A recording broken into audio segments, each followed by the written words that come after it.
Peligroso di mano sa mga dumaraang tao ang Ayala Bridge sa Maynila. Isang ginang nga ang nahulog sa Pasig River mula sa naturang tulay.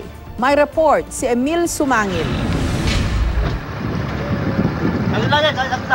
Ito ang mga tagpong nakunan noong mga sandaling iniligtas ng Philippine Coast Guard ang babaeng sinasabing nahulog sa Pasig River mula sa tuktok ng Ayala Bridge sa Maynila.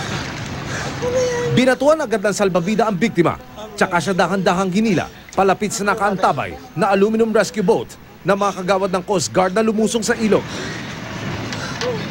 Makaraan ng ilang minutong rescue operation, naiahon at nailigtas na mula sa tiyak na kapahamakan ang 49 na taong gulang na Filipino-Chinese na ginang. Itatago namin ang kanyang identity, alinsunod na rin sa kailingan ng Philippine Coast Guard. Iniimbestigahan pa ng Manila Police District kung ano ang totoong nangyari sa ginang. Hindi kasi nagsasalita yung victim dahil nga shock pa siya, sir. Malalim po dyan, sir, at saka zero visibility kasi dyan. Malakas ang current sa ilalim po ng river, sir.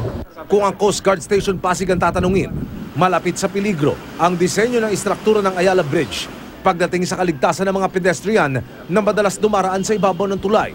Isa pa sa puntong nais mabigyang pansin ng Philippine Coast Guard, matulungan sila ng lokal na pamahalaan para maipatupad ang ordinansa nagbabawal sa mga taong mag-swimming sa Pasig River. Dapat lagyan ng fence, mga safety fence, Yes. na hindi maabot ng mga tao na naglalakad dyan. Yes. Kasi hindi natin alam kung it's either may nahuhulog or kung intentional ba yung kanilang pagkahulog.